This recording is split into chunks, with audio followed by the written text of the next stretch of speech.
Dr. Ayuni boleh dengar suara saya? Boleh.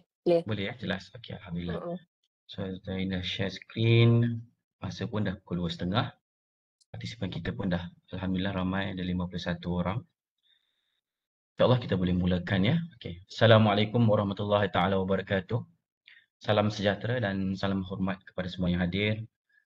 Yang dihormati penceramah jemputan kita pada petang ini, Dr. Nur Ayuni Ahmad Syafiai, para pegawai dan staf kesihatan khususnya dari IPPT, PPUSMB, dan yang saya hargai para hadirin sekalian. Alhamdulillah, syukur kita kehadrat ilahi kerana dengan izin dan limpah kurnianya, kita dapat bersama-sama dalam program pendidikan kesihatan, anjuran Unit Pendidikan Kesihatan Pusat Perubatan Universiti Sains Malaysia Bertam, Institut Perubatan dan Pergigian Termaju USM, siri ke-6 bagi tahun 2025. Terima kasih saya ucapkan kepada yang sudi hadir dan meluangkan masa bersama-sama kami pada hari ini untuk kita sama-sama timba ilmu yang jarang-jarang dikongsi, terutama sekali berkaitan dengan kesihatan gigi dan lebih spesifik lagi berkaitan dengan braces atau juga kita panggil pendakap gigi. Untuk pengetahuan hadirin, program ini merupakan salah satu inisiatif berkala kami bagi menyampaikan ilmu dan kesedaran kesihatan kepada masyarakat umum.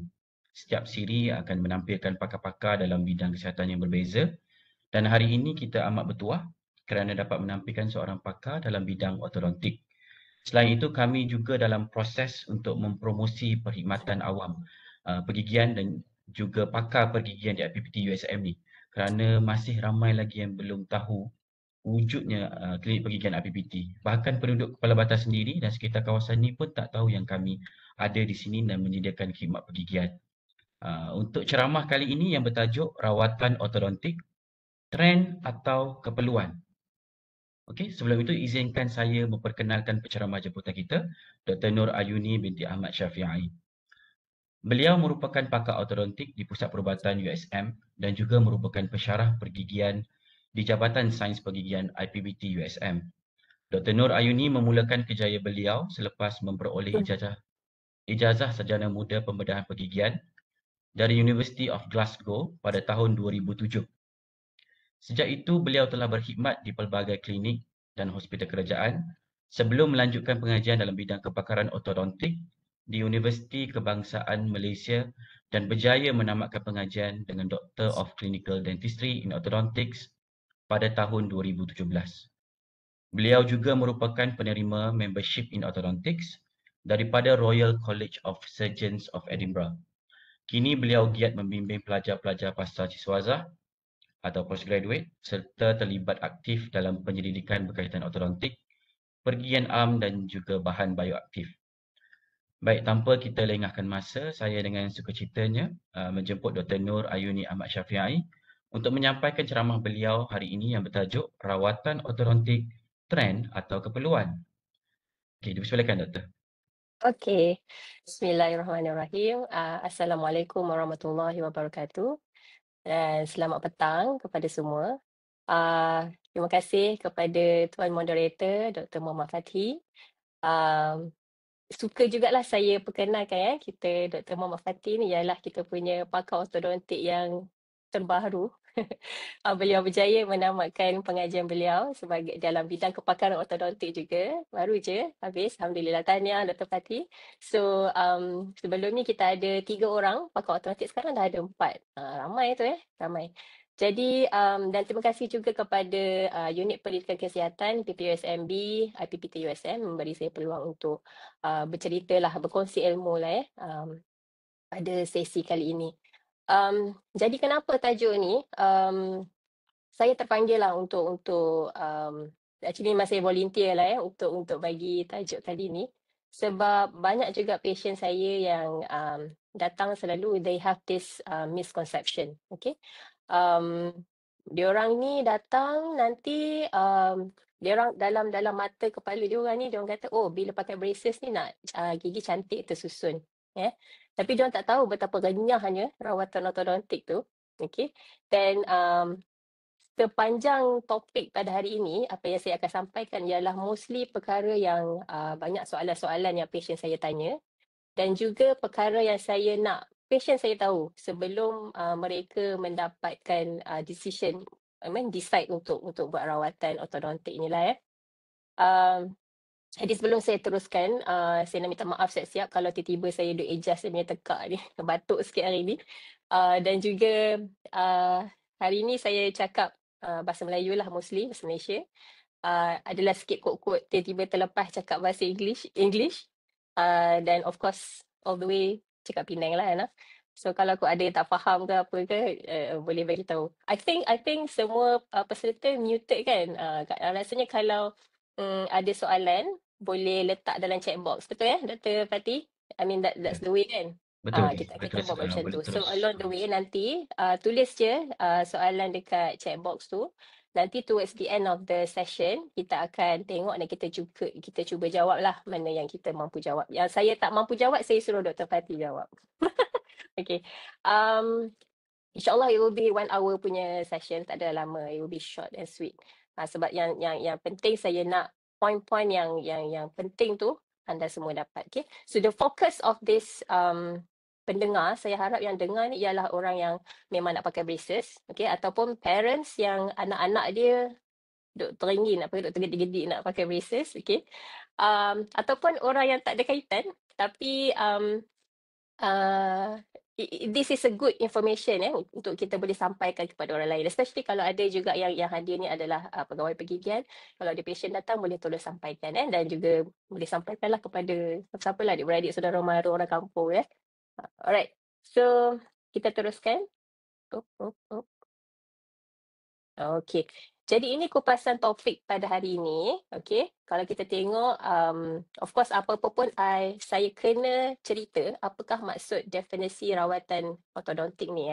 Saya nak cerita apa skop kerja saya sebenarnya. Kalau selalu ada orang pun selalu, gigi ni kecil je kot kasi, kenapa banyak sangat jenis-jenis pakar pergigian dalam ruang yang sedikit kecil ini, okay. So jadi nanti kita cerita sikit lah apa maksud definisi rawatan ortodontik, okay. Dan yang kedua ni masalah maloklusi gigi yang biasa ni, saya akan tunjuk beberapa gambar gigi yang mungkin anda semua boleh check balik lah, tengok serupa ke tak kan, apa yang layak untuk dibawa di-refer kepada pakar ortodontik. Selepas tu kita pergi kepada jenis-jenis rawatan ortodontik, sebab selalunya bila patient datang ni dia orang ingat braces, dia orang ingat pendekat gigi sahaja. Padahal sebenarnya ada banyak lagi option yang lain bergantung kepada case lah.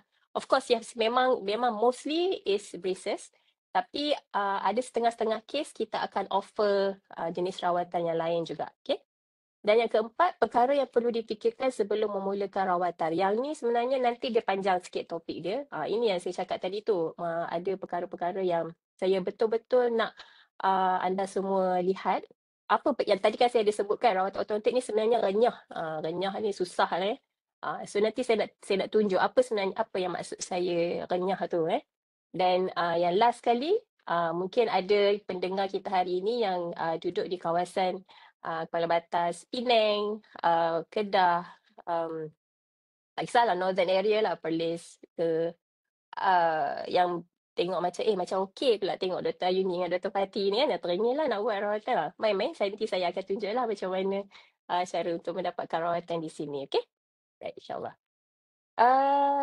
Okay, next one. Okay, sebelum saya pergi lagi jauh, kita tengok pada topik hari ini kan, trend atau keperluan. Okay. Di sini saya nak tunjuklah trend dalam rawatan ortodontik ni. Okay. Saya tunjuk dari segi perspektif pakar pergigian dulu. Perspektif pergigian, di mana kalau macam saya duk pergi conference kan, of course bila kita pergi conference ni kita nak tahu apa yang terkini, apa yang update, apa yang advance materials ataupun instrumen yang orang cipta, okay? Dan tujuannya ialah supaya rawatan ortodontik tu lebih efisien, lebih selesa dan tidak memudaratkan pesakit. Okay, so itu kita orang punya mindset trend macam itulah, okay? Trend dalam rawatan ortodontik. So antara trend yang terkini yang mungkin anda pun pernah dengar, aligner. Okay, aligner ni dia macam braces tapi dia clear. Nanti saya akan tunjukkan gambar. Okay, the good thing about that is dia mudah memberus gigi. Dia tak ada masalah lah dengan kalau yang macam metal braces yang melekat-melekat tu kan susah untuk kita memberus gigi kan. Untuk aligner ni kita boleh buang. Kita bukanlah buang, remove, gosok, pakai balik. Kan? So jadinya dari segi caries, dari segi bengkak gusi tu akan lebih reduce lah, lebih kurang. Okay, lebih berkurang. Dan seterusnya macam 3D printing, digital imaging, personalized treatment plan. Yang ini macam mungkin ada setengah anda yang berpengalaman berpeluang untuk ada rawatan begini, di mana patient datang, kita akan scan mulut dia, kita scan, lepas tu hasil daripada scan gigi tu kita akan hantar kepada mana-mana company. Ni company dia ada banyak lah. And then sistem tu dia akan agak dia boleh agak tempoh rawatan kita tu berapa lama. It's good kan? So dan kalau tengok dekat situ saya tulis menambah baik hasil rawatan dan pengurangan tempoh rawatan. So every time bila kita orang pergi conference, okay? So every time macam ada lecturer present dia orang punya case kan, dia orang kata oh this is good, this is good. So salah satu faktor yang kita kata the case is successful adalah pengurangan tempoh rawatan. Okay. So, kat sini saya nak bagi tahu dari segi kita orang ni, dari segi pakar pergigian ni, kita kalau boleh memang nak bagi patient cepat. Pakai braces cepat buka. Kita tak nak bagi patient pakai lama-lama. Okay. Itu yang saya nak highlight lah dekat sini. Okay. So, kalau tiba bila present case tu, kita nak tengok, oh, I can complete this case within 1 year. Within 1 year and a half. I mean, selalunya tempoh 2 ke 3 tahun. Tapi kalau dia boleh kurangkan, and of course, di samping tu tidak memudaratkan pesakit, so we consider that as successful. Okay? So, itu trend rawatan orto dari segi kami punya pandangan. Okay? Now, mari kita tengok daripada perspektif patient pula. Okay? Dia berbeza mengikut tempat. Kalau kita tengok, kalau kat US, saya pun tak tahulah, saya pun tak pernah duduk US. Tapi kalau saya selalu tengok lah dekat cerita-cerita Hollywood ni kan, pakai braces ni is macam everybody will have that stage. Semua akan akan go through the braces stage. Dan kalau yang saya perasan lah, diorang sebenarnya tak suka pakai braces, betul tak? Diorang nampak braces tu macam benda yang buruknya kan. Kalau tengok cerita Charlie and the Chocolate Factory tu kan, kalau tahu kan dia punya bapak dia pun orthodontist kan, bapak dia dulu kecil-kecil bagi dia suruh pakai braces, pakai headgear lah apa. Gigi cantik kan. Tapi tengok dia rebel macam tu lah. So dalam kat US yang saya, kalau tak silap saya lah, they see braces as benda yang tak cantik and diorang pun nak buat cepat-cepat bagi habis, buka cepat. Okay. Ada kat Jepun, yang ni saya just tengok, adalah saya search sikit kan. And they consider that macam fang macam tu it's considered comel, cute.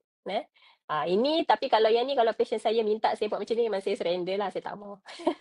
Okay, alright. So, kat Malaysia pula macam mana? Tu, mari kita tengok. So, ini salah satu published paper, ni tahun 2020 ni saya tengok. This is a good paper.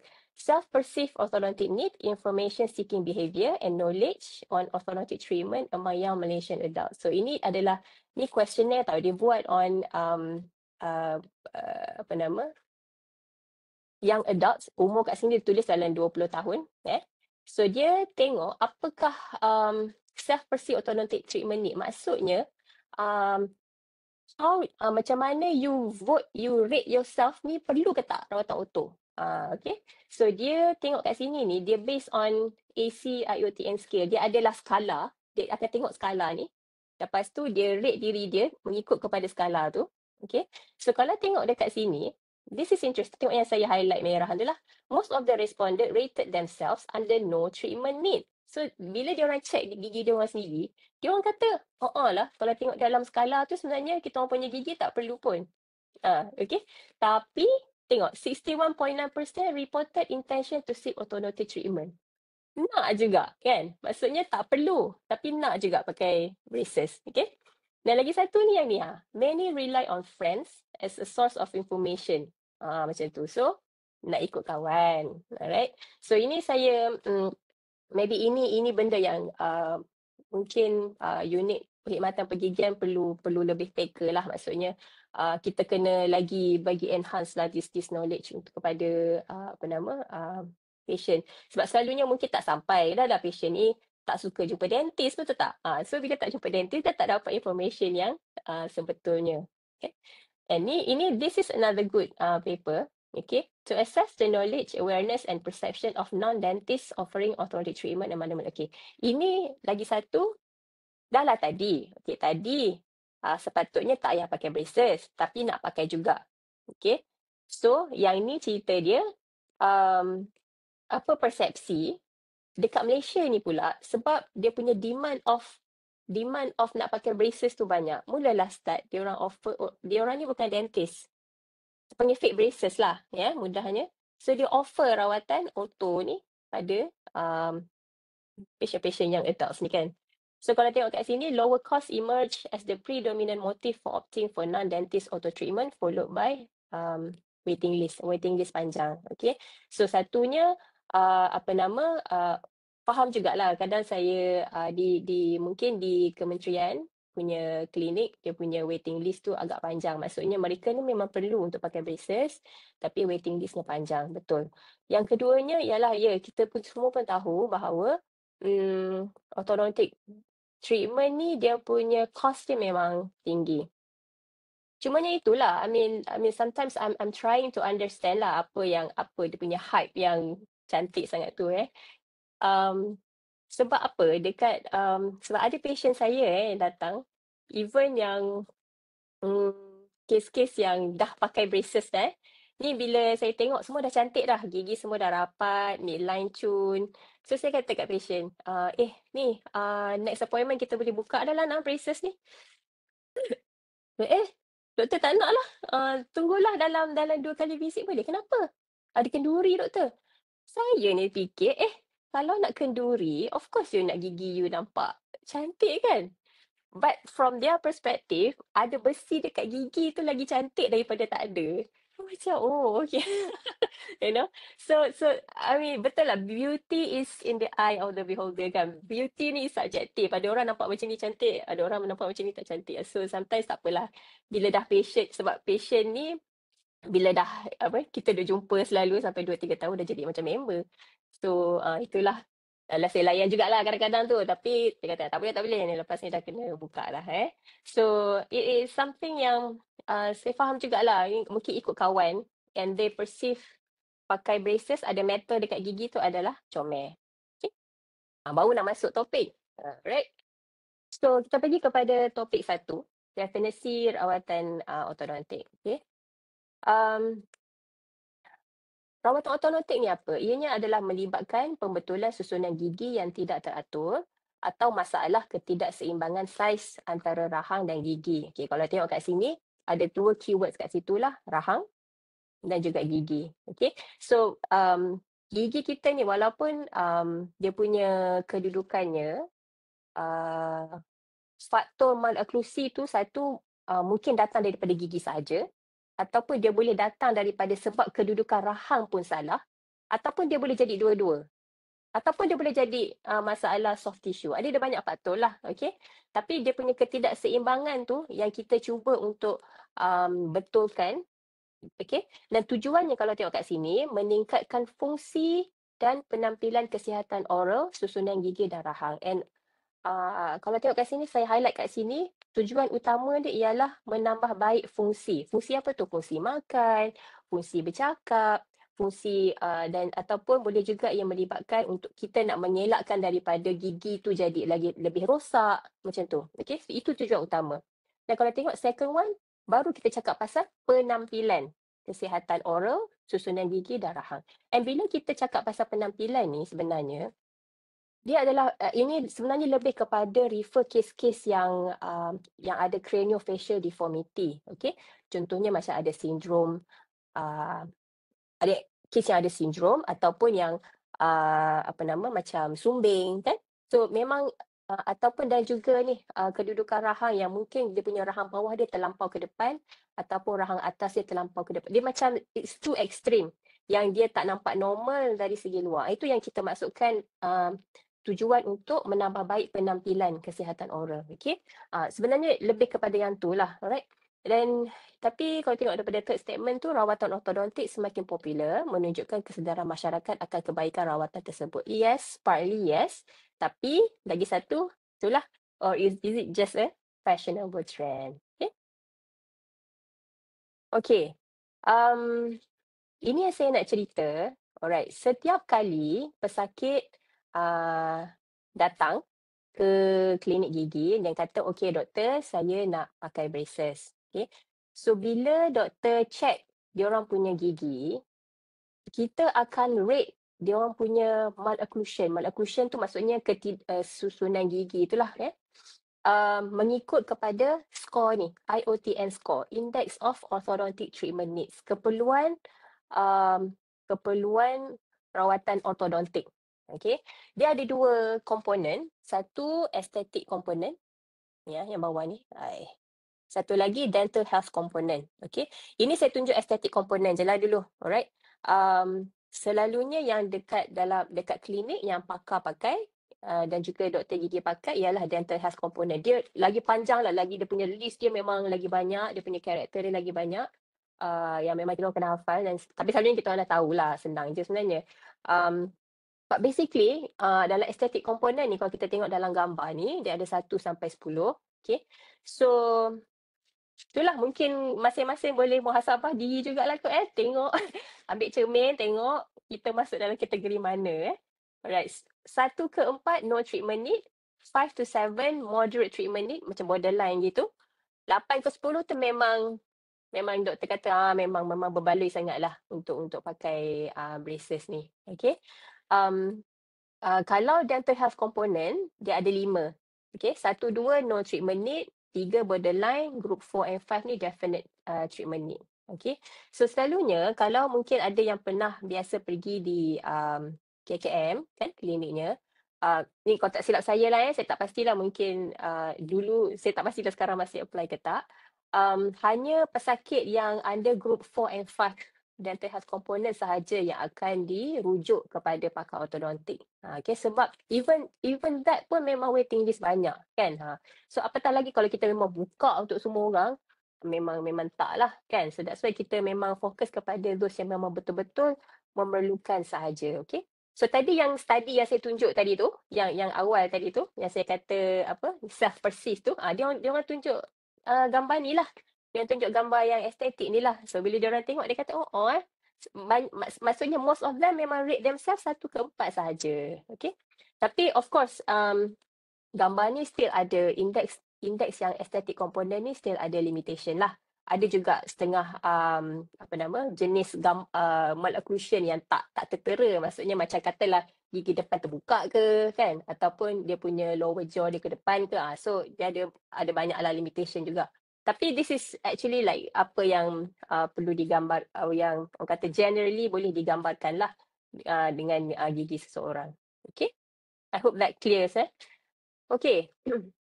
Seterus kepada topik 2, masalah maloklusi gigi yang biasa. Okay, so ini yang saya cakap tadi tu. Ini antara masalah-masalah susunan gigi yang biasa. Okay, ini nanti boleh check lah dengan, boleh check gigi anak ataupun gigi masing-masing. Alright. So, masalah-masalah ni, okay, kalau tengok pada indeks tadi tu, confirm masuk, kalau tak 4, 5. Okay, ni yang saya kata ni, kalau macam ini memang confirm akan di-treat lah. Alright. So kita go one by one. Okay. So yang first one is crowding. Crowding ni maksudnya yelah gigi tak teratur lah ya. Kalau kita tengok pada kedudukan ni, tengok ada satu gigi kat luar, ada satu gigi kat dalam. Dan selalunya crowding ni pun kita ada kategori juga. Bila patient datang, kita akan kategori mild, moderate atau severe crowding.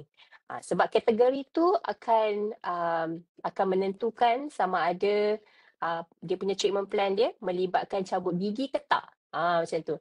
Tu yang sometimes tu ada patient datang hari ni kita decide tak perlu cabut gigi. Patient lain datang tiba-tiba kena cabut gigi. So setiap orang masalah gigi adalah berbeza dan treatment plan-nya adalah berbeza. So memang tak boleh compare lah dengan orang lain.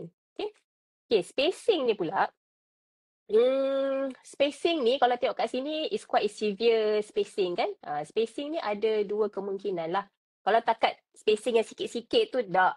Ini spacing yang banyak-banyak macam ni. Disebabkan oleh gigi tak ada. Macam adik macam dalam gambar ni, dia tak ada ni, dia tak ada yang ni lateral. Dia tak ada ni lateral. Dia tak ada. So bila tak ada tu, kita akan ada dua kemungkinan lah. Satu, sama ada tu yang kita akan minta patient ambil x-ray. So kita akan pastikan adakah memang dia betul-betul tak ada, memang missing terus, ataupun dia duduk tang mana hala. Duduk atas ke, duduk tang ni ke, duduk tang ni ke, okay. Sebab kalau memang dia terbenam, so treatment plan tu akan di-decide sama ada untuk tarik dia turun ataupun nak buang terus. Macam tu lah. So benda tu dia akan incur lagi more cost lah, dan dia melibatkan multidisciplinary punya rawatan lah, okay. Sebab ortodontik kita tak buat dari segi macam nak surgery apa buka tu, tak lah. Kita akan refer kepada oral surgeon pula, okay. So itu spacing lah, okay. Dia macam ni. Okay, ini pula kita panggil open bite. Okay, open bite ni maksudnya kalau mungkin boleh tengok gigi belakang gigit tu rapat je, tapi tiba-tiba depan dia terbuka macam ni kan. So ini mungkin boleh jadi dengan mungkin ada adik-adik kecil yang hisap jari. Inilah satu features kalau continue dengan tabiat menghisap jari dia ni, open bite ni. Okay, so ini kalau patient ni dibawa awal, okay, pakar orto boleh introducekan appliance lah yang boleh membantu untuk first kita memang nak stopkan dia punya habit dulu. Okay, so once the habit is stopped, kadang-kadang kalau space masih ada, dia punya bibir pun dah boleh bantu untuk tutupkan dia punya turunkan dia punya gigi dan align bagi cantik. Okay, ni open bite. Crossbite ni maksudnya sepatutnya kita punya gigi ni, dia patutnya gigi atas dia punya size dia arch dia patut lebih besar daripada arch bawah. Okay, so untuk yang crossbite ni kalau kita tengok, nampak tak dia punya gigi atas ni tiba-tiba satu duduk belakang, gigi bawah tiba-tiba satu duduk depan. Okay, so apa akibat daripada malocclusion ni? Kalau tengok pada nampak gigi ni, nampak tak dia punya line gusi dia dah sangat ke bawah. Kan? So bila dah sangat ke bawah macam ni,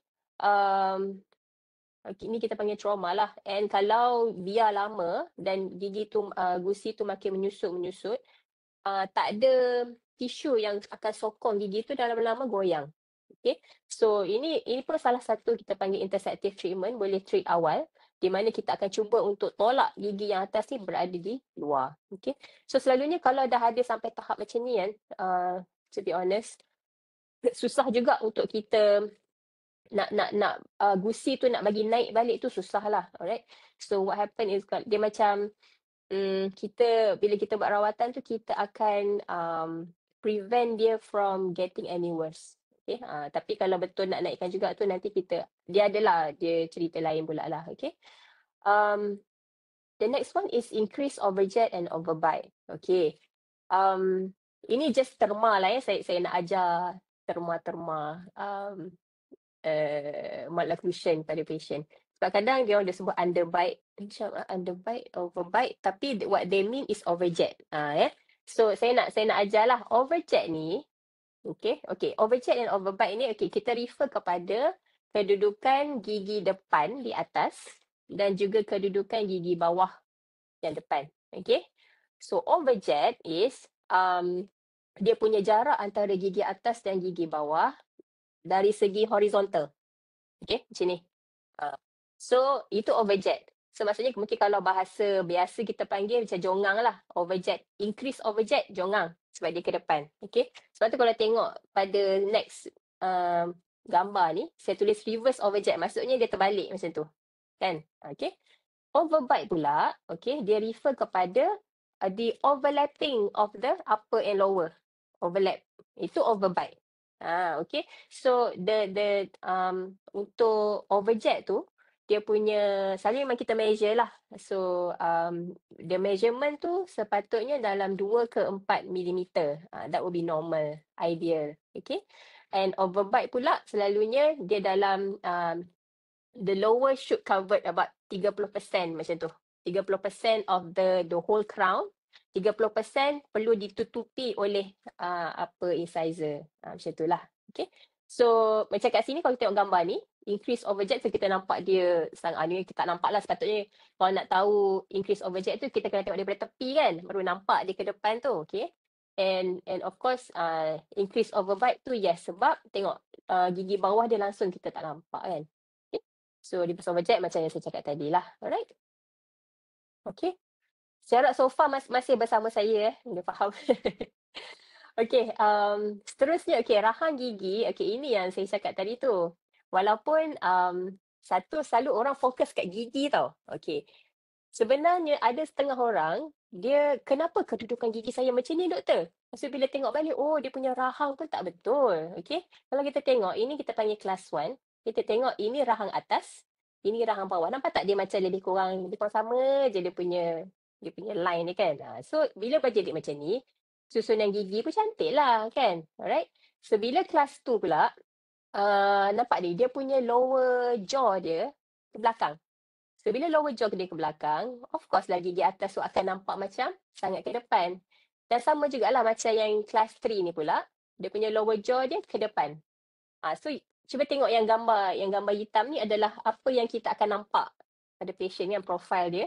So, sometimes this is what dia punya underlying punya reason in which kita tak boleh betulkan dengan susunan gigi sahaja. Kena betulkan rahang juga dulu, baru kita boleh betulkan gigi. Okay. Alright, ini pula kalau kita tengok muka daripada depan, ini jarang lah. I mean, to be honest, semua orang sebenarnya ada facial asymmetry. Sebenarnya kalau kita kan ada kan yang macam apps yang boleh tengok kiri kanan tu kan. Cumanya asymmetry yang kita treat adalah those yang sangat signifikan. Maksudnya bila tengok tu terus semua orang nampak. Macam inilah kan, nampak perbezaan dia. Dan nampaklah dia punya sengit tu obvious sangat. Dan kita akan cuba treat. Okay. Okay, ini saya nak tunjuk lah. I mean, in regards to setiap masalah tadi dan kenapa kita nak betulkan dia punya gigi tu. So, kalau macam crowding ni, of course lebih mudah berus gigi. Sebab kalau crowding celah-celah tu, kadang kalau dengan malas nak pakai flossnya apa benda lah, nanti caries senang nak jadi kan. Lepas tu dah lah crowding. Ada caries celah tu. Doktor pun pening kepala macam mana aku nak tampal dekat celah ni kan. Dia susah. Okay.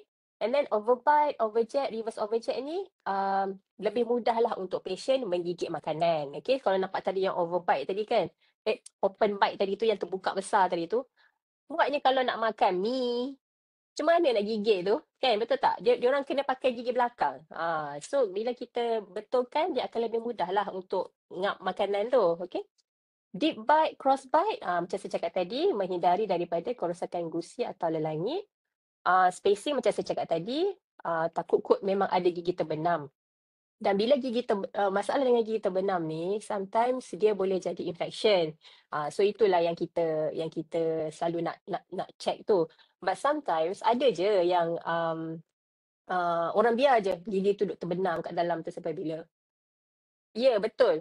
Tapi kalau gigi terbenam, tapi you decide nak buat, nak pakai braces, somehow gigi yang terbenam tu still kena treat. Kenapa? Sebab kadang-kadang bila kita menggerakkan gigi, okay, kena tengok juga kedudukan gigi yang terbenam tu dekat mana. Sebab bila gigi yang dah keluar tu, bila kita gerakkan, sometimes dia punya akar gigi yang kita gerak tu mungkin terkena dekat yang kat dalam tu. Okay, tu yang sometimes kena. Sebelum ni memang dia tak pernah memberikan saya apa-apa masalah pun doktor. Kenapa tiba-tiba Tapi bila nak pakai braces, unfortunately kena buang. Macam tu lah. Right?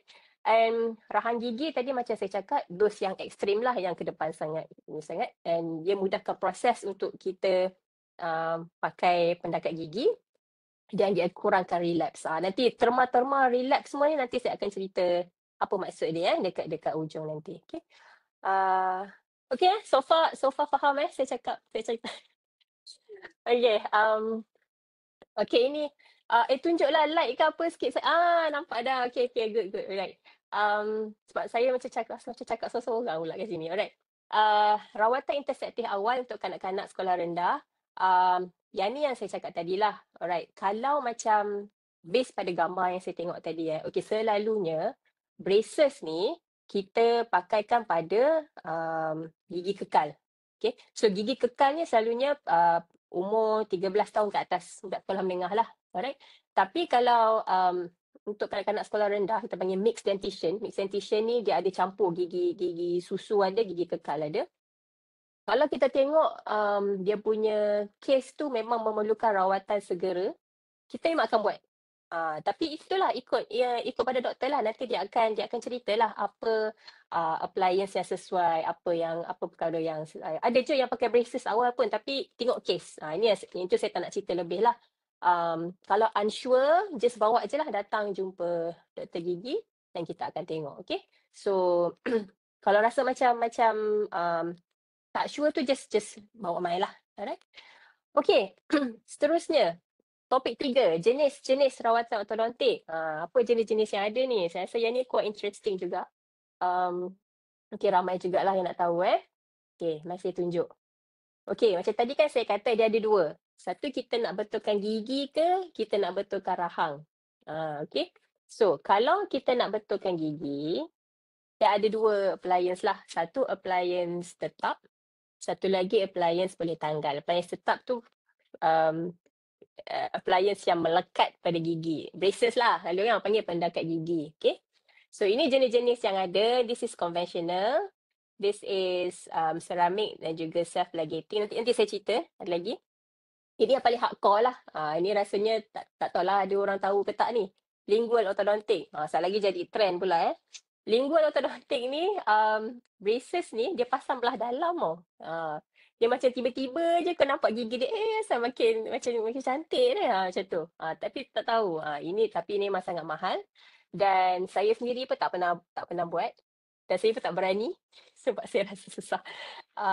Dan tak ramailah dekat Malaysia saya rasa pakar ortodontik yang boleh buat lingual ortodontik ni. Okey. Tapi yang ni baiklah ni saja saya cerita je lah. Saya tak rasalah ramai kat sini yang nak tahulah. Okey. Okay, appliance boleh tanggal pula. Rupa dia macam ni lah. So, the good thing about, so bila compare appliance tetap dengan appliance boleh tanggal ni, the main issue there is senang nak gosok gigi with appliance boleh tanggal. Kan? Appliance tetap, dia punya issue dia memang selalunya ialah memberus gigi. Macam mana nak maintain kebersihan mulut. Okay.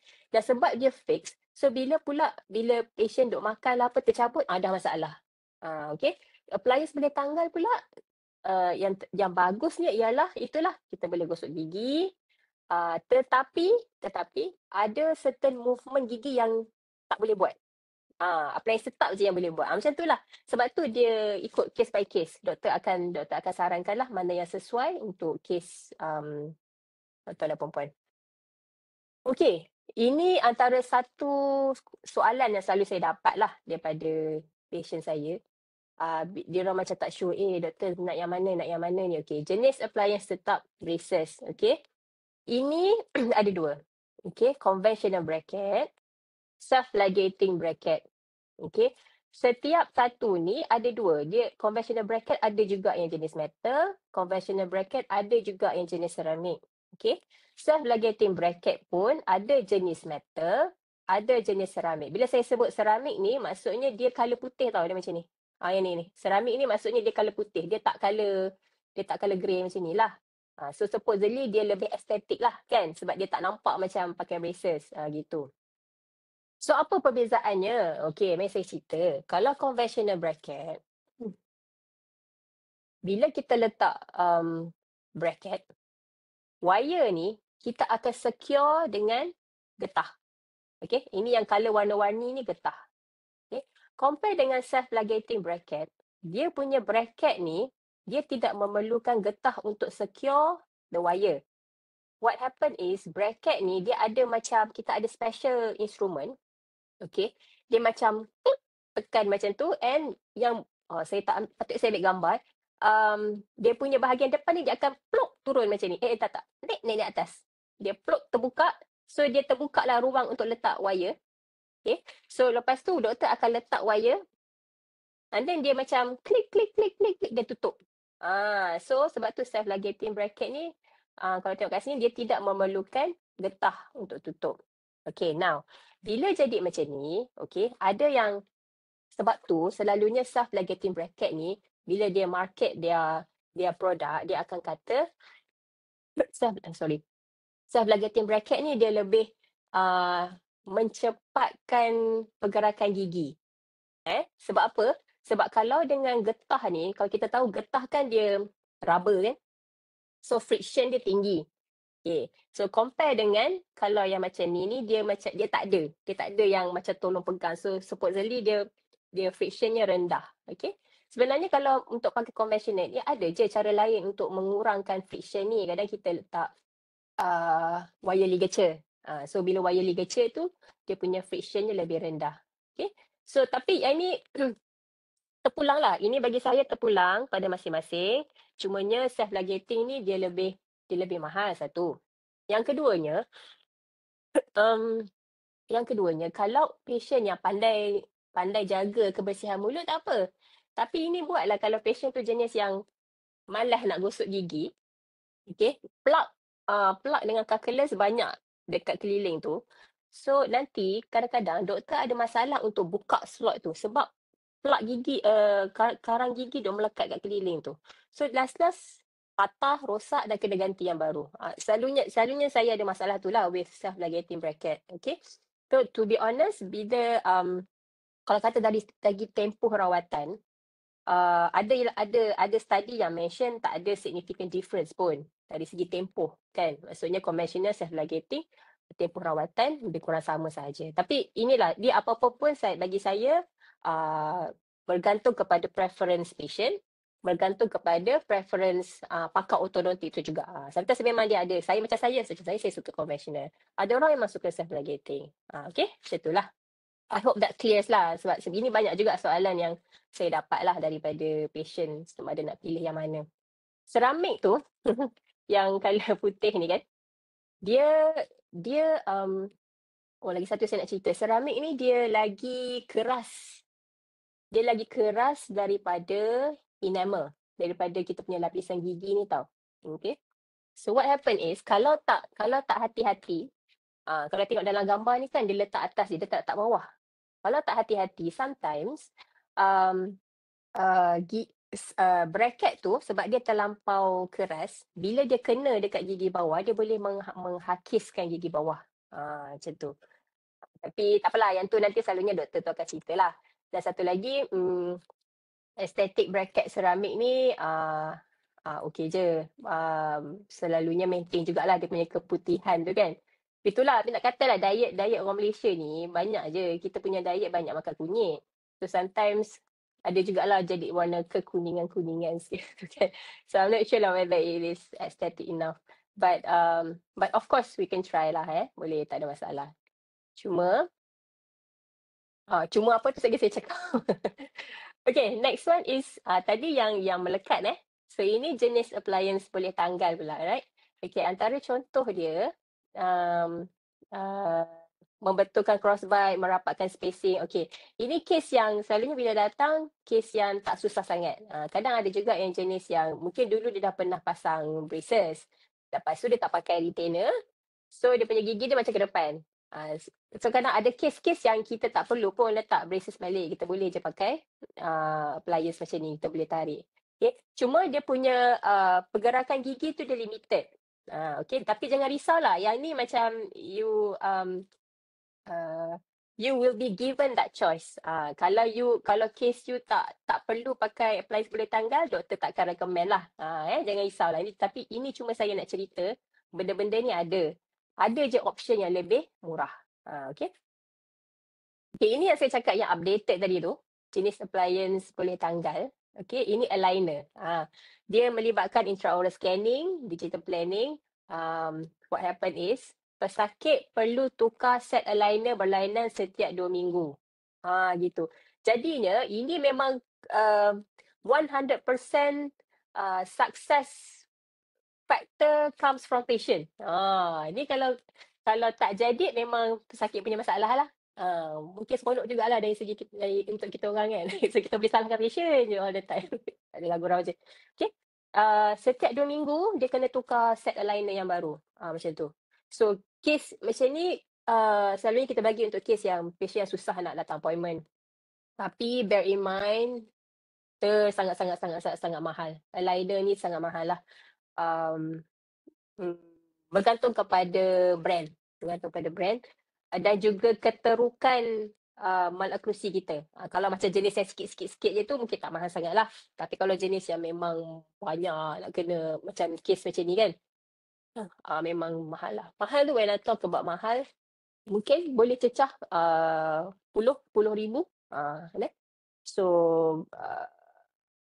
itulah tepuk dada tanya sendiri lah kan, mana yang kita rasa kita boleh. Ni saya just letaklah bandingan harga.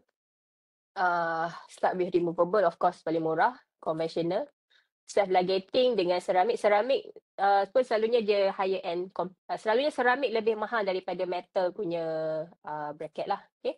Dan juga aligner yang paling mahal. Okay? Alright, good. Ini saya cerita je sikit dari segi pembetulan rahang. Macam tadi sebenarnya yang fokus on gigi kan. Ini kalau untuk patient yang perlu juga dibetulkan rahang dia. Okay, kita ada appliance fungsi dan appliance fungsi ni kita bagi untuk kanak-kanak, untuk yang diorang sedang membesar. What happen is kita manipulate diorang punya tempoh growing tu. Okay, contoh macam kes ni, saya tunjuk video sekejap.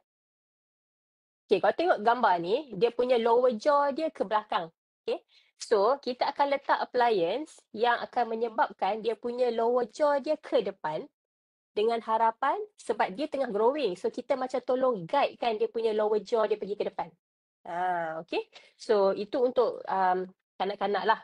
So kalau itu saya kata tadi, kalau anda rasa nampak yang macam large overjet tadi tu, and kalau bawa datang awal, mungkin kita boleh offer appliance fungsi ni juga. Tapi bear in mind ini dia hanya membetulkan rahang sahaja. Dia tak betulkan gigi. Okay, untuk kes-kes yang dah macam telajak besar dah, yang untuk yang dah dia tak boleh, kalau dah telajak, dah stop beyond dia punya growing stage, maksudnya selalunya dalam umur 17, 18 ke atas tu kita dah tak boleh dah appliance fungsi, memang mengarut lah. Kalau perlu kena buat pembedahan ortodontik. Ini untuk orang dewasa. What happen is, kalau tengok kat dalam gambar ni, kita letak bracket dulu kat dia. Ni kes samalah kan, lower jaw dia ke belakang. So kita akan letak bracket dulu, okay, untuk betulkan gigi. Lepas tu baru kita hantar refer dekat oral surgeon untuk betulkan dia punya rahang. Okay. Ini saya ceritalah sebab kadang-kadang ada orang yang dia orang tak sangka pula dia punya kes tu memerlukan pembetulan rahang sekali rather than just gigi. Okay. Oopsie, sekejap. Okay, alright. Berapa dah ni? 3, 2. Okay, boleh aku boleh Boleh lagi Sikit lagi. Okay. Ini topik 4. Ni saya cakap yang macam agak panjang sikit tapi perkara yang perlu difikirkan sebelum memulakan rawatan. Ini benda-benda yang saya rasa ada setengah tu yang tak relate dengan gigi, tapi benda yang kadang-kadang menjadi faktor utama di atas kejayaan rawatan ortodontik. Okay. So, saya tunjuk satu-satu. Pesakit memainkan peranan yang besar dalam menentukan kejayaan rawatan ortodontik. Okay. So bila you nak commit dengan rawatan ortodontik, jangan ingat benda ni hanya beban tu hanya pada pakar ortodontik sahaja. Ada. Dia sama-sama, dia mutual. Okay. Patient pun kena usaha, saya pun kena usaha. Macam tu. Kalau saya seorang je yang duk bekerja, duk usaha tapi patient buat tak reti, tak mendengar saya cakap, dia tak jadi. Okay. So, macam mana patient boleh membantu? Ini yang saya nak patient tahu ni sebelum start dengan rawatan orto. Memberus gigi dengan usaha yang lebih. Ya Allah, I cannot stress this enough. Tak, memang kena sebab selalu patient bila dia orang datang macam, "Okey, okey, okey, nanti saya gosok." Macam tu. Bila sebelum start rawatan, selalunya kita akan monitor lah dia punya oral hygiene kan. Oh, waktu tu gigih lah, memang gosok gigi cantik, bersih apa semua. Kita review 6 bulan tengok memang still, oh cantik. Pakai braces terus lupa lah macam mana nak gosok gigi. Tapi tak mahu macam tu, okey. Sebab, bracket dan wire ni dia akan menyebabkan pengumpulan tahi gigi Sebab kalau anda boleh bayang tanpa bracket pun anda tak boleh nak jaga, macam mana apatah lagi dengan ada bracket kan. Dia akan lagi, serabut saya. Nanti kan, okeylah towards the end of the treatment, gigi cantik tapi ya Allah rupanya banyak caries. Kita tak nak lah macam tu kan. So kena guna berus gigi lembut, ubat gigi Bleforida. Okey, yang tu yang biasa kita buat, okey. Yang ekstranya kat mana ni kegunaan interdental brush untuk celah-celah bracket dan wire. Ni dia kena macam ni. Dia kena macam ni, gosok. Ini celah gigi. Ni keliling bracket ni pun kena satu-satu. Keliling bracket ni satu, keliling bracket ni satu, sini satu. Selalu saya bila patient datang, saya kata, okey sebelum ni awak gosok gigi selalu berapa minit? 2 minit kan? Lepas ni 20 minit. So awak kena bangun awal sikit. Pergi sekolah kena bangun awal sikit sebab nak gosok gigi. Memang saya cakap macam tu, okey. Memang kena effort lebih sikit. Lepas makan kena gargle, tu tak? Macam memang kena betul-betul jagalah dengan kebersihan mulut tu. Okey. Yang kedua, ni jaga makan. Ni tak tahulah kok ada orang yang rasa nak diet. One of the indication nak pakai braces sebab nak diet. Tak juga. Believe me, it doesn't work that way. Selalunya mungkin diorang, patient saya, waktu mula-mula je diorang jaga. Lepas tu dah biasa, dah melantak, nampak macam okey je kan. Tak kurus pun, sama je. Okey. Jaga makan ni, ada 2. Okey, kenapa kita kena jaga makan? Pertama ialah, elakkan makanan yang keras, chewy, sticky. Sebab apa? Sebab kita tak nak bracket tu tercabut. Sebab, bila bracket tercabut, maksudnya daya tu dah tak ada dekat gigi tu. Jadi macam rugilah. Maksudnya gigi tu tak akan gerak. Sebab tu kita tak nak. Dan kalau dekat datang ke klinik, kalau tak silap saya, setiap kali bracket tercabut, bila kita nak ganti yang baru tu kena bayar tau. Tu yang selalu saya beritahu kat patient, ni bayar Kalau kat tempat kita, kena bayar 100 tau. Jangan buat main-main. Memang saya tekankan yang ni. Sebab kalau tak rugilah kan, gigi tu tak bergerak. Yang keduanya, elakkan makanan bergula, air berkarbonat. Ini sebenarnya, yang ni sebenarnya kita yang tak pakai braces pun kena amalkan lah yang menyebabkan caries dan enamel demineralization. Sebab tadi kan, dia susah. So kalau makan makanan bergula, katalah makan air Coke ke, makan, lepas tu dengan tak gosok gigi, so boleh bayang tak dia melekat kat celah tu, dia akan senang nak jadi caries, okay. So, nak kata tak boleh makan, selalunya arahan saya macam ni lah, saya kata, ayam, daging, boleh makan, cuma you have to potong kecil-kecil. Burger, you tak boleh makan ngap macam ni. You kena potong, masuk. Sebab apa? Sebab kalau you macam terus, macam apple kan, you ngap terus macam tu, bila gigit tu dia kena dekat bracket. So what happen is bila you potong, kalau you potong, you pakai tangan, gigitan tu dia terus masuk kat dalam. So dia macam lebih menjaga bracket tu lah daripada tercabut. Okay. Ni next one. Jangan skip appointment. Ni memang nak. Saya harap patient-patient saya dengar lah saya punya talk hari ni. Okay. Tempoh rawatan selalu saya bagi tahu kat patient 2-3 tahun lah, okay. And sometimes this is an exaggeration juga. Ada kadang-kadang ada yang lebih tak lama sangat macam ni pun, okay. Tapi selalu standard 2-3 lah, okay, 2 ke 3 tahun. Dan kalau kes tu yang memerlukan multidisciplinary punya attention, dan for sure dia akan jadi lagi lama lah, alright.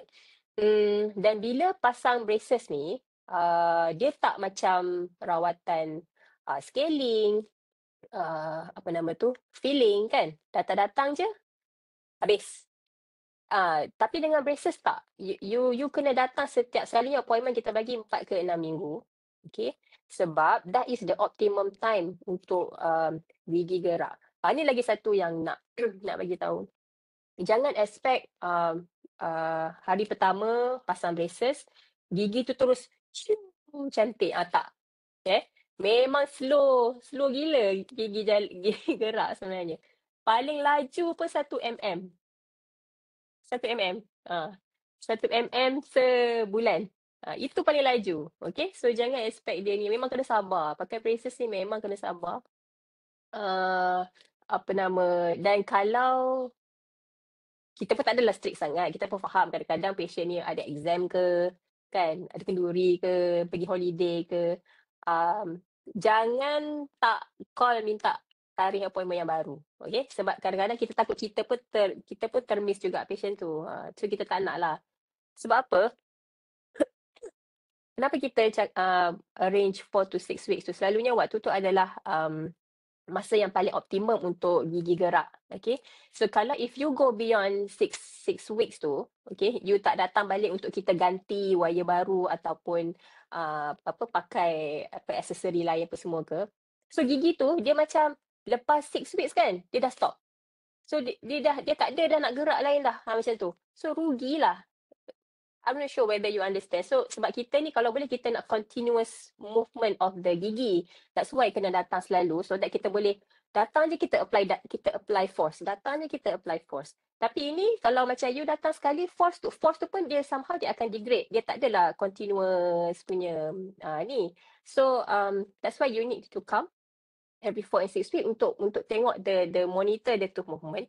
Dan satu lagi ialah untuk kita monitor you punya oral hygiene. Nak tengok you punya pembersihan gigi tu elok ke tak. Dan lagi satu kita nak kita nak monitor lah sama ada apa yang kita buat tu berjaya ke tak. Kalau tak berjaya dan kita boleh tukar kepada teknik yang baru ke apa ke macam tu. Okay. So ini sangat-sangat penting sebab kalau tak skip ni ada je sometimes 2 tahun tepat dah boleh buka dah. Tak payah tunggu sampai 3 tahun pun. Okay. Ini lagi satu lah ikut cakap doktor. Ini masih suka lah tempoh pemakaian elastik. Ni apa-apa basically apa-apa je yang doktor pesan. Kalau doktor kata pakai elastik ni daripada atas sini ke sini jangan terbalik. Ataupun pakai all the time. Jangan pakai malam je. Saya tulis kat situ jangan derhaka kan. Bukan resepi je jangan derhaka. Arahan doktor dekat klinik pun jangan derhaka. Okay. Alright. Okey, adakah rawatan ortodontik itu indah semata-mata? Ini yang mungkin, ini yang satu saya kata misconception tu tau. Ada patient datang punya, happynya datang nak braces dengan harapan membuat-buat tinggi untuk supaya giginya tersusun. Tapi bila datang saya cerita, saya brainwash dia kan. Keluar-keluar macam, tak apa doktor, saya akan fikir dulu. Okay. But it's good, at least patient tahu apa risiko rawatan ortodontik ni. Okay, yang pertama, white spot lesion. Ini terjadi bila kebersihan gigi yang teruk akan menyebabkan pengumpulan plak gigi pada keliling bracket. Okay, macam inilah. Ini kes yang bila dah buka ni, saya cakap tadi tu. Bila dah buka, gigi susun cantik. Tapi kita tengok, macam ni, tak elok lah, tak lawa lah kan. Alright, so white spot lesion ni sebenarnya kalau ikut kajian 90% ini dan juga gusi bengkak. Ni memang 90% patient yang pakai pendekat gigi memang akan jadi. Itu yang selalu dikatakan lah. Tapi dia punya difference adalah dia punya keterukan tu. Teruk ke tak teruk macam tu. So kalau orang tu betul-betul jaga, dia tak teruk lah. Kalau dia jadi pun, lepas dia buka bracket dia dan dia continue dengan pakai ubat gigi yang ada fluoride, dia akan kembali kepada asal. Tapi kalau bila dah jenis teruk macam ni, dia punya treatment dia lain lah. Akar gigi menjadi pendek. Ini selalunya kita akan cerita. Yang ini adalah tujuan kita ambil X-ray sebelum mula dengan rawatan ortodontik. So bila doktor check, ini adalah salah satu benda yang doktor check. Doktor nak tengok akar gigi hampa ni pendek ke panjang. Sebab kalau memang asal pun dah pendek, nanti bila pakai braces akan jadi lagi pendek kan. Kenapa? Apa kisahnya kalau akar pendek ni? Bila akar pendek, gigi tu dia akan goyang lah. Okay, dia dah tak kuat. Sebab tu kita tak maulah jadi macam ni. Sakit dan tak selesa? Ya, memang sakit. Especially boleh tanyalah kot. Rasa yang ni boleh tanya kot kawan-kawan kan yang pernah pakai. Um, Dia bukanlah sakit yang macam sakit gigi tak boleh tidur tu. Tak, dia sebab dia akan rasa ketat. Dia mungkin akan rasa macam tak selesa lah basically. Kadang-kadang ada juga certain pergerakan gigi yang akan menyebabkan the actual sakit gigi tu. Yang memang sakit tu datang daripada akar gigi. Ada juga. So yang daripada situ tu memang kena further investigation lah, tapi tak selalu. Okay. Ulcer, ini pun common. Selalunya jadi di awal-awal rawatan braces lah, sebab kita punya pipi semua ni dia tak biasa lagi dengan adanya kedatangan orang baru. Macam tu lah. Okay, so sebab tu dia um, apa nama, tapi kita ada cara lah untuk prevent. Bukan prevent, maksudnya kalau ulcer jadi, kita tak boleh nak prevent. Apa kita buat is, kita akan bagi macam wax. Kita tutup katalah macam ni kan, dia terkena dekat bracket kat sini. So kita akan bagi wax. Wax tu dia akan cover bahagian ni, so that kita membantu at least ulcer tu tak adalah duk kena kat situ dan akan jadi lebih sakit. Okay. Tapi selalunya ulcer ni dia makin lama, bila pipi kita pun dah biasa, selalunya akan berkurangan lah. Okay. Bracket tercabut ni yang saya cakap tadi tu. Kan, menggigit makanan keras, trauma, pengigian gigi yang kuat. So selalunya kalau bracket tercabut ni, kalau macam 1-2 macam ni, dia tak considered as emergency.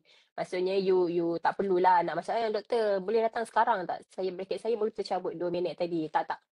You can wait until next appointment, tak ada masalah. Tapi kalau yang jenis banyak sangat tu, then mungkin boleh datang lah. Okay. Wire menyucuk gigi. Ini pun salah satu, ini quite common lah. Dan selalunya doktor sebelum bila lepas diletak, selalunya dia akan potong wire ni. Okay. What happen is, bila semakin gigi tu tersusun, tu yang menyebabkan wire tu dia extended kat belakang. Okay. So in a way, bila banyak wire kat belakang tu, you should be thankful lah. Oh, maksudnya gigi aku gerak. Macam tu. Okay. Tapi itulah, tapi kalau sakit sangat, yes. Ini you boleh datang call as emergency. Boleh je minta tolong potong. Okay. Tapi ada juga kes yang wire tu dia memang swing macam tu. Maksudnya dia terlebih kat sini, tapi sebelah sana dia, the other side of the gigi, dia tak ada wire. Ada juga yang macam tu. The next one is alahan. This is quite rare jugalah. Ada orang yang tiba-tiba dia dia tak tahu pun dia ada alahan ni ke. Tiba bila macam ni dia jadi. Tapi ini kalau dalam braces selalunya jarang tau. Ini kes yang dekat luar lah. Selalunya di dalam dia kurang sikit. Tapi yelah kalau jadi tu bahaya jugalah kan. Sakit sendi rahang dia jadi sakit dekat ni, dekat jaw ni. Especially bila ada time yang kita suruh pakai elastik tu. Dia punya bite dia akan bertukar tau. Tu yang dia akan jadi sakit sendi rahang.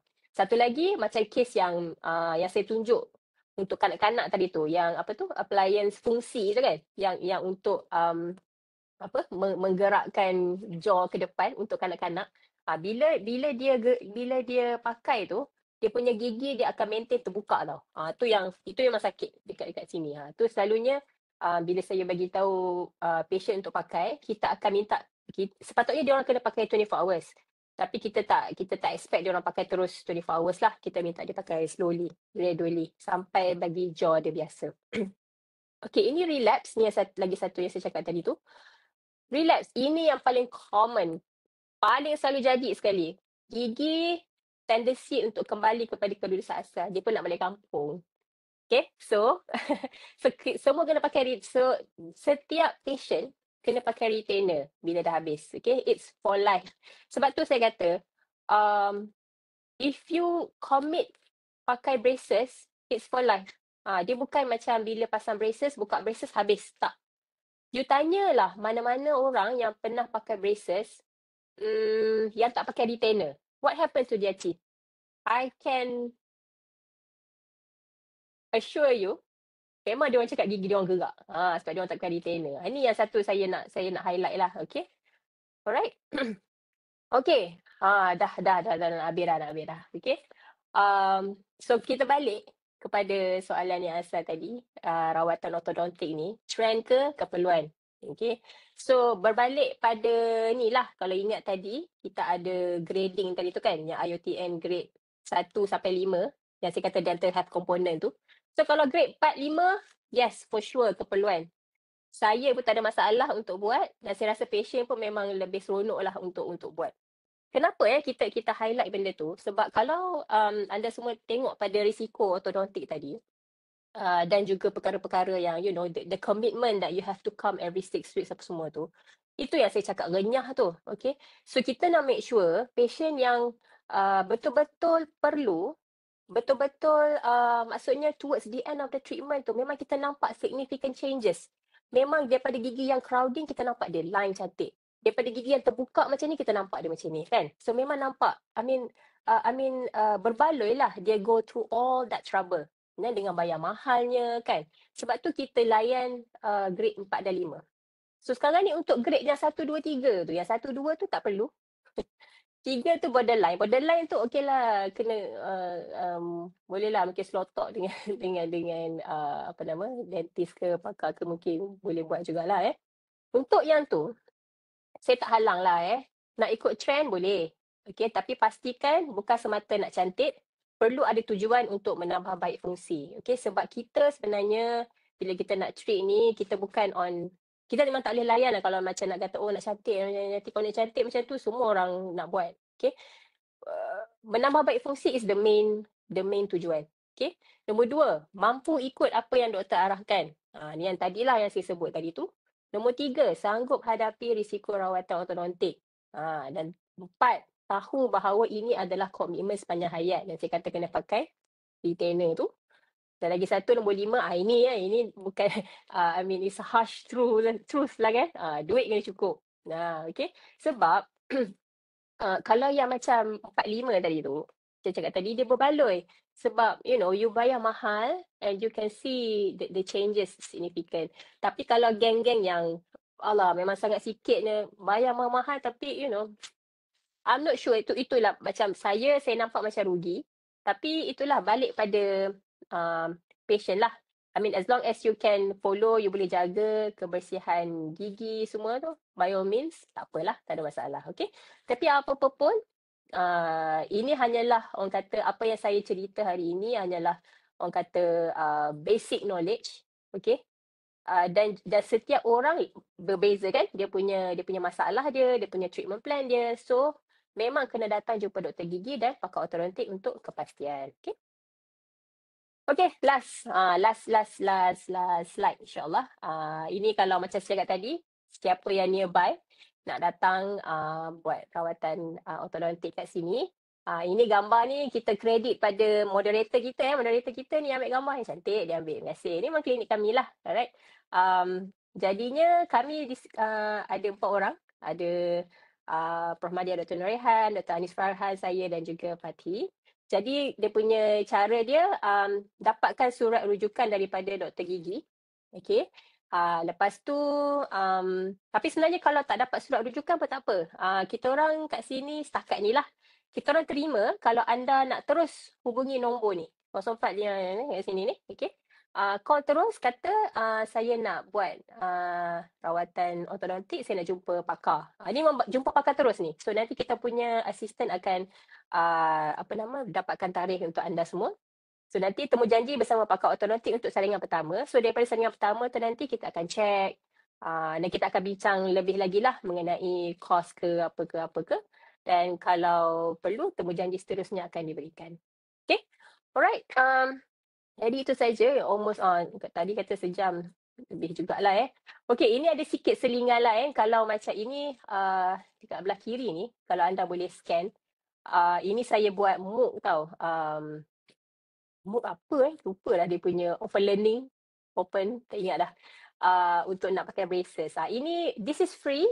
So, boleh cuba tengok, sebenarnya kalau dalam kursus ni saya bagi lebih lagi informasi mengenai rawatan ortodontik ni. Maksudnya nanti saya even cerita macam apa nama, what do you expect bila you first datang yang ni kan, temu janji salingan pertama ni. Kat situ saya akan ceritalah apa examination kita orang buat, apa nama rekod-rekod yang kita perlukan. Kat situ dalam tu saya akan cerita. So, siapa-siapa kalau nak boleh screenshot dulu, kalau tak sempat nak masuk boleh screenshot, and then bolehlah pas-paskan dekat anak-anak yang mungkin tak sempat nak dengar kita punya lecture pada hari ini. Okay.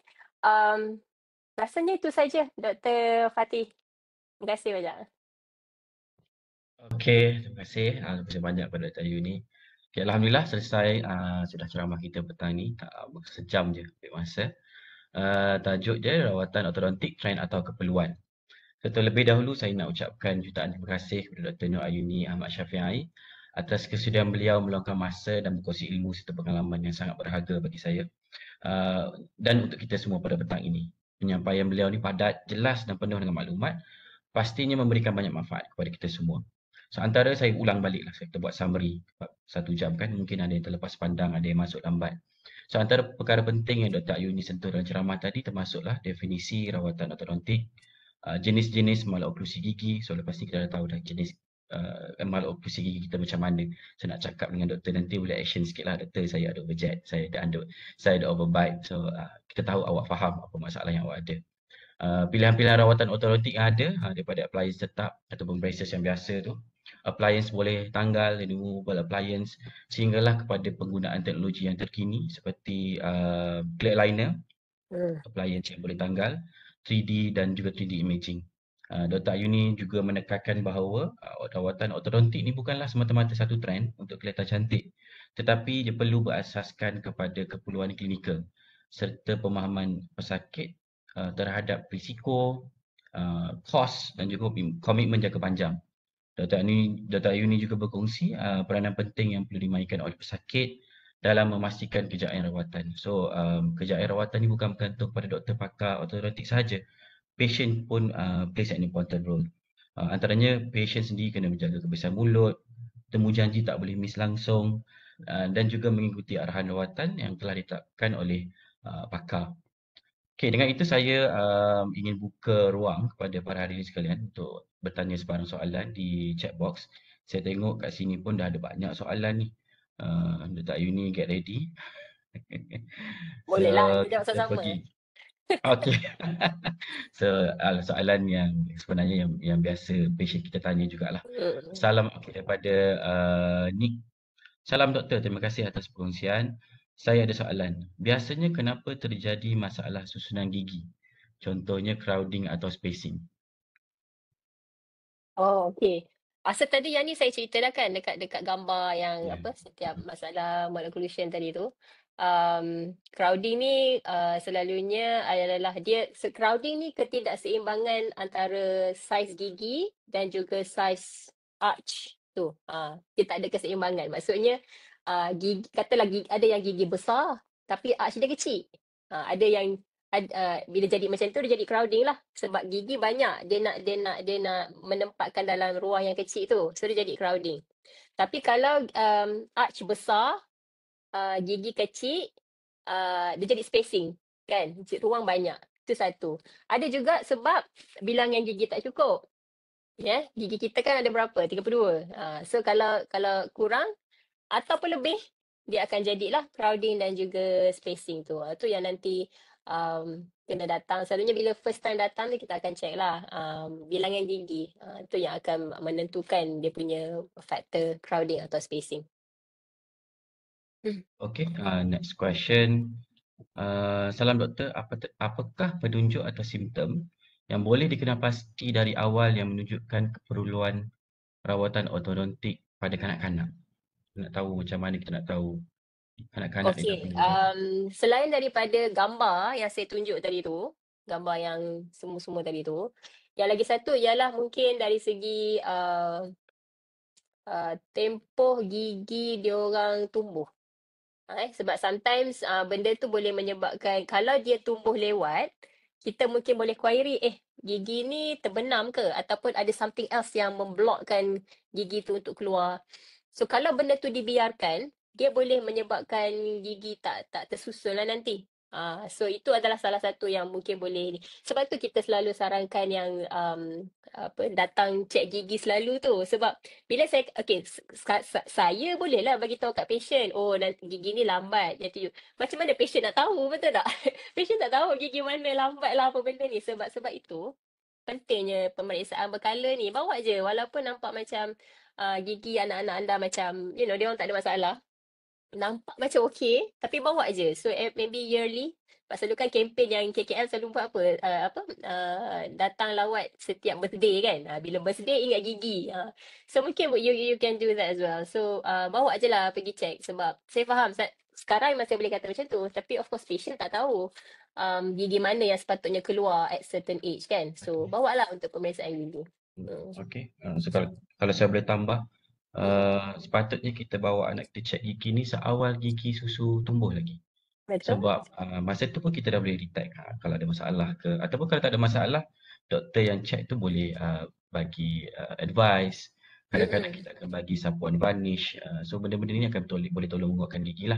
So yang penting bawa jumpa doktor gigi, dan kita sebagai parents ni sebenarnya kita tengok gigi anak kita hari-hari. Kalau kita gosok gigi anak lah. So setiap kali tengok tu nampak pelik je, nampak macam tak normal, bawa saja ke klinik. Okay. Alright. So next question. Sekejap, Salam doktor. Dr. Fatih. Ada seorang ni dia hantar private kat saya. Anak saya ada masalah tangtai. Gigi dia memang tak cantik. Sekarang tingkatan 1. Saya nak tanya, bilakah waktu sesuai untuk anak saya pakai braces? Boleh. Bawa mai lah. Tu je lah. Short and sweet. Bawa mai datang Okay. Alright, next. Okay. Apakah rawatan untuk masalah rahang bawah ke depan? Kelas 3. Gigi bawah jadi ke hadapan dan ada masalah bila dia menggigit makanan. Macam saya cakap tadi lah, dia ada, kalau muda lagi, kita boleh lah functional. Tapi functional class 3 quite tricky sikit sebenarnya. Dan, okay. Kalau untuk pembedahan, untuk macam yang, yang saya tunjuk tadi, sebab bila dewasa, dia buat pembedahan automatik kan. Tadi saya tunjuk dia punya rahang ni ke belakang. Yang ni rahang ke depan, kita nak masuk ke belakang. Selalunya yang tu, pembedahan ni memang kita tunggu sampai umur dia more than 18 years old. Sebab kita nak make sure dia berhenti tumbuh saran. Nah, dia tak grow sangat. Nah, baru kita buat surgery lah.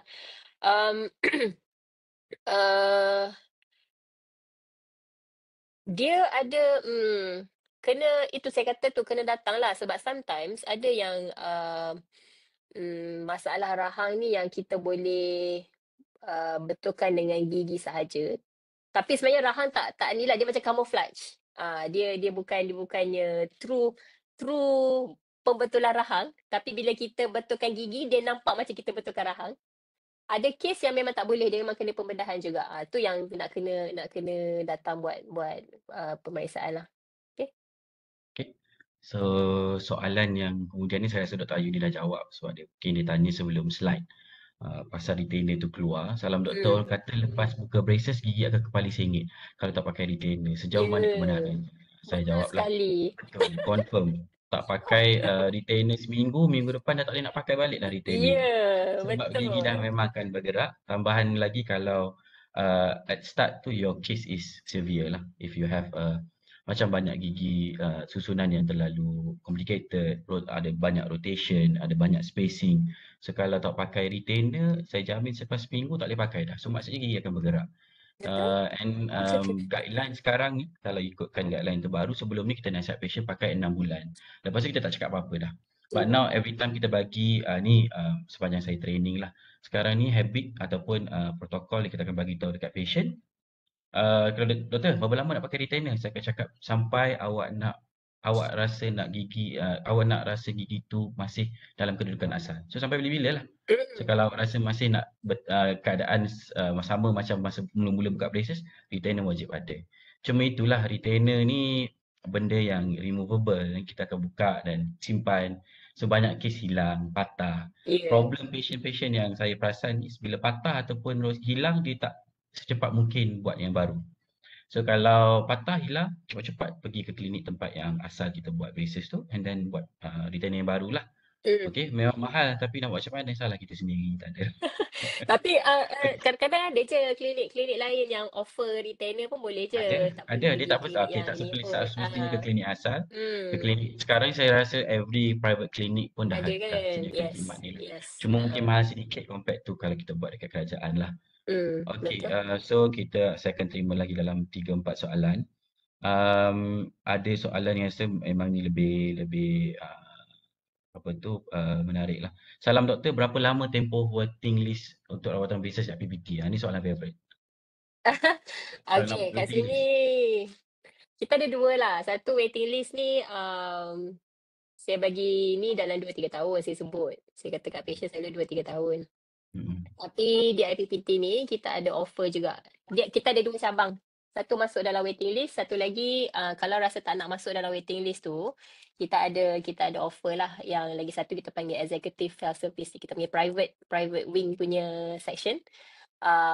Yang tu tak ada waiting list. Yang tu memang boleh terus buat rawatan lah dengan kita. InsyaAllah. Itu So, yang nanti bila yang itu yang saya kata dapatkan je lah appointment. Nanti bila yang mula-mula first time jumpa dengan pakar ortodontik tu, benda-benda ni kita akan cerita. So let me what are the options that you have untuk buat rawatan kat sini. Okay. deposit berapa doktor untuk pemasangan braces? Kita boleh jawab sekarang ke kena datang klinik? Kalau yang saya cerita yang private lah. Kalau yang private tu total dalam hari ni harga braces saja harga braces dalam 4,500. And then braces tu selalunya kita minta 1,000 dulu waktu hari pasang braces. And then selepas tu setiap kali datang appointment yang 6 minggu sekali tu kita ambil 200. So jangan risaulah, kita tak adalah minta terus gedebok macam tu. Boleh sikit-sikit, tak ada masalah. Alright. Itu yang ramai tak tahu sebenarnya. Dia ingat braces ni 4,500 kena bayar. Sebenarnya kalau ikutkan tu insya-Allah ramai yang masih mampu lah. Okey, ni soalan favorite juga ni. Kalau Jap ada nak tahu. soalan-soalan yang saya skip, boleh tanya, nanti saya akan saya akan tunjukkan satu social media yang kami ada lah. So kalau ada soalan-soalan yang saya tak jawab, boleh tanya dalam social media tu, boleh hantar email, kita akan jawab lah. Kita pilih soalan-soalan yang lebih, saya rasa lebih penting. Kalau saya masih pakai fake braces, ni soalan best ni. Boleh ke saya sambung rawatan di USM? Macam mana doktor ni? Dia pakai fake braces, dia nak buat Pertama rawatan. sekali datang kena marah dulu.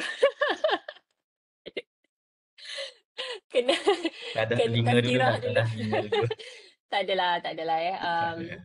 Tak boleh sambung boleh je. Maksudnya ni kiranya dah insaf lah kot Patient-patient yang insaf. Um, tengok pada keadaan. Kita tengok pada keadaan gigi tu macam mana lah. Then like when you mention fake braces tu kita nak tengok jugalah apa keadaan bracket tu macam mana. So tengok keperluan. Sometimes ada yang kita boleh sambung, sometimes ada yang kena buka fake braces tu and then kena pakai balik yang lain. Sebab sometimes kita nak tengok punya jenis tu mungkin berbeza. Dan itulah bila fake braces kita pun tak tahu kan dia punya kedudukan gigi tu dah jadi apa. So itulah bergantung jugalah. Boleh datang, jangan risaulah. Risau pula. Boleh apa je. Boleh, Okay, tak ada maybe masalah. last 2 question. Retainer perlu tukar atau tak perlu tukar? Yang pakai retainer tanpa braces macam dalam slide doktor tadi. Saya kurang faham sikit. Pakai retainer tanpa braces. Liner ke? Maksud dia bukan? Pastilah yang ni kita perlu tukar tak perlu Tak apa, tukar. nanti kalau ada lebih detail, boleh emailkan soalan tu lebih detail. Nanti kita akan cuba jawab lah. Akan ada email. Saya akan tunjukkan nanti. Okay, last question kita ambil hari ni lah. Sebab sekarang dah nak ke 4 and then ada lagi beberapa slide saya nak tunjuk. Salam doktor, kalau gigi susu belum tercabut sedangkan gigi kekal dah mula tumbuh bertindih. So adakah memberi masalah pada susunan gigi? Perlukah cabut gigi susu terlebih dahulu? Kalau bertindih tu kena cabut lah gigi susu. Yes. And tapi lepas cabut gigi susu tu, kita tunggulah. Tak adalah dandan terus nak pasang braces tak. Because sometimes kita punya lidah ataupun kita punya bibir will do the work of menyusun gigi. Sometimes give time. Saya faham kan selalunya kadang-kadang dia jadi dekat gigi bawah kan, dan dia berlapis. Gigi susu duduk di belakang, gigi apa nama, gigi ni duduk depan ke. Dan bila cabut, sometimes kita punya bibir ni kalau dia it's strong enough, dia boleh je dia akan kalau ruang ada, dia boleh masukkan, dia boleh align balik, gigi tu. So, ya kalau dah memang bertindih macam ni memang kena cabut lah gigi susu. Okey? Okey, baik. So, saya rasa itu sahajalah untuk sesi soal jawab. Sebelum berakhir, saya nak tunjuk satu slide lah dahulu. Okey. Dr. Ayu ni nampak tak slide saya? Slide. Okey, nampak dah. Okey, nampak So, saya akan play satu video. Kami ada buat pertandingan TikTok lah. So, pertandingan TikTok ni kami buka kepada semua orang. Tak semestinya yang pakai braces saja. Tapi lebih penting kepada orang yang pakai braces and pernah dapat rawatan di PPUSM atau IPPT atau di mana-mana sahaja. Tengok.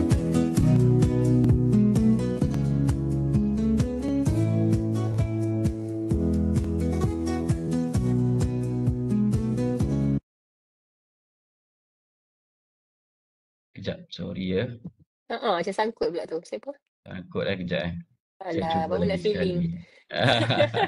Suara saya dengar kan? Suara saya dengar. Dengar.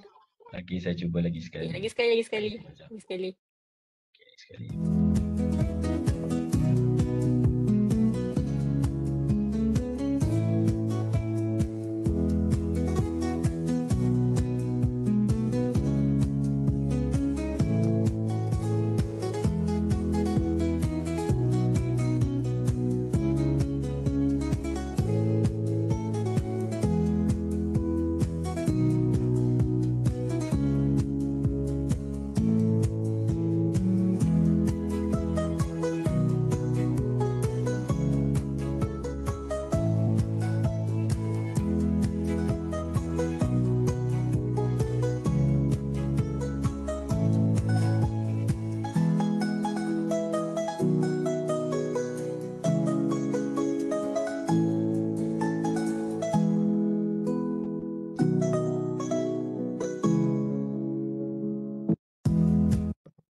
Okay, so tujuan kami buat pertandingan TikTok ni sebab kami sebenarnya nak promote IPPT, klinik bagian IPPT lah. Macam saya mention masa start program tadi, tak ramai yang tahu yang IPPT ataupun PPUSMB ni ada klinik gigi kat dalam dia.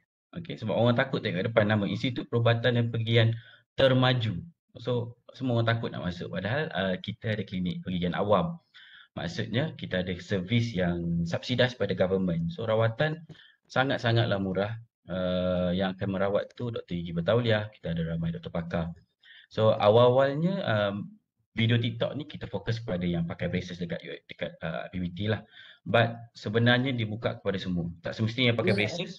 Kalau tak pakai braces pun, kalau ada info berkaitan dengan pergigian, ada info berkaitan dengan braces, nak share dekat public, buat saja, tapi syarat dia wajib guna hashtag ni lah, braces story PPUSMB dengan klinik pergigian IPPT, sebab nanti kami nak search.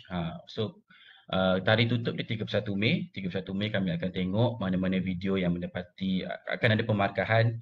Lepas tu ada 3 kategori dan setiap kategori tu ada hadiah di masing-masing. Betul tak Ayu ni? Betul. Okey, RM150. Ada 3 kategori. So RM150 tu untuk 3 kategori, so bukan sikit. Benda nak buat TikTok ni free je, ambil masa sikit je. So kalau pernah pakai braces, tunjuk perjalanan pakai braces, tak perlu ada dekat IPPT, mungkin dekat klinik lain, cuma hashtag tu perlu ada PPUSMB dengan pergigian IPPT lah. So macam bantu kami promote klinik IPPT ni, sebab ramai yang tak tahu. Alright, next saya nak promote kita punya page Instagram dan juga Facebook lah. Ramai juga yang tak notice about this. So boleh search klinik pergigian IPPT, nama yang sama both untuk IG dan juga Facebook. InsyaAllah dalam page ni kami akan mula share knowledge berkaitan dengan pergigian ataupun apa-apa knowledge berkaitan dengan medical. Untuk IG tu follow, sebab insyaAllah lepas ni kalau tak daily pun mingguan akan ada story IG. Kita akan Sebab update lah kalau sebab tiba-tiba lepas tu. Sebab lepas tu Dr. Fatih yang Jangan, jadi dia bukan punya saya. dia So, rajin. kalau tiba-tiba terkeluar muka Dr. Ayuni tu, saja. Kita nak increase engagement. So, kalau ada keluar story, kalau boleh tolong like, tekan like tu dia akan increase engagement kami dan klinik IPPT akan lebih dikenali lah. Dan kami takkan share pasal ortodontik saja sebab di IPPT ni kita ada banyak lagi kepakaran yang lain. So Betul. mungkin saya akan cuba share daily live dalam IPPT apa servis yang kami ada. Contohnya ortodontik adalah braces. Kita ada juga oral surgery, pembedahan pergigian. So kalau ada macam gigi bongsu nak cabut, boleh buat minor surgery kat sini. And then oral surgery kami kat sini agak special sebab mereka ada fokus berkaitan dengan kanser. So kita antara center yang pertama dan only in Malaysia yang buat brachytherapy dengan jayanya bersama Dr. Fakro dan tim di medical dengan AP Dr. Yusri. So kami ada oral surgery, kami ada pergigian kanak-kanak. So kalau ada anak-anak ada masalah pergigian, kita ada pakar kanak-kanak, Prof. Madia, Dr. Alia. Kita ada pakar prostodontik ataupun gigi palsu, nak buat crown, nak buat rawatan akar. Kita ada juga oropatologi atau oral medicine. Yang ini berkaitan dengan masalah-masalah mulut yang lain lah. Contoh, kalau kita ada pakcik, makcik yang ada ulcer. Macam ulcer dia tak pernah sembuh. 2 bulan, 3 bulan tak pernah sembuh. Bawa datang ke klinik kami. So insyaAllah kita akan ada ramai pakar-pakar yang boleh attend to such cases. Alright, mohon ramai-ramai follow nanti. Okay, so last but not least, this is QR code khas untuk staff USM. So untuk staff USM, we can use My Passport untuk scan kehadiran dan insyaAllah melalui My Passport tu kita boleh claim CPD points lah. Ada apa-apa tambahan lagi daripada Dr. Ayu ni? Kalau yang ni, geng-geng non-USM ni, ada ni QR code Oh, ke sama je? itu saya akan cuba bincang balik dengan Puan Akidah sebab sekarang ni kami Ada semua eh? ada QR code untuk staff USM. Oh, okey, okey. Tapi tak Sebab apa, tadi saya kita akan difahamkan tengok. kata ni. Tak apa, kita Okey, ada okey, tak. attendance list and then kalau ada email diorang, mungkin saya akan cuba bincang balik dengan Puan Akidah macam mana. Kalau ada sijil yang disediakan, kami akan hantar email lah. So semua orang sign in guna ni kan, kita boleh check the attendance list nanti. Okey. Okay, so lagi senang saya sekarang ni ada QR code di chat box tu, saya share link. So link tu boleh klik, lagi senang untuk claim MyCPD lah. And then kita juga ada satu lagi link, boleh copy juga. So kepada siapa-siapa yang macam terlepas awal-awal tadi berkaitan dengan sharing Dr. Yuni, boleh klik ke link YouTube tersebut and then boleh tengok balik rakaman pada hari inilah. Okay, so saya rasa itu sahaja. Terima kasih banyak-banyak sekali lagi saya ucapkan kepada Dr. Ayuni sebab sanggup Sama. meluangkan masa share knowledge yang tak semua orang selalu dengar. Orang selalu tahu tapi tak semua orang selalu dengar.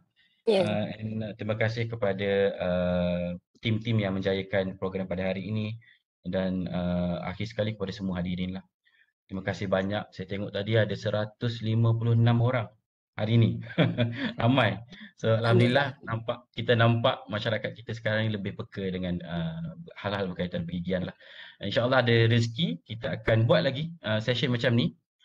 So dekat page IG dengan Facebook tu boleh PM message bagi tahu topik-topik apa pula yang menarik yang masyarakat nak tahulah. So kalau saya tengok ada banyak nak tahu pasal contoh fake braces ataupun nak tahu pasal crown ataupun nak tahu pasal rawatan akar. Kita akan buat lagi seminar macam ni, ceramah macam ni, kita pakai yang lain pula. Okay, insyaAllah. Yep. InsyaAllah itu sahaja dari saya. Terima kasih sekali lagi.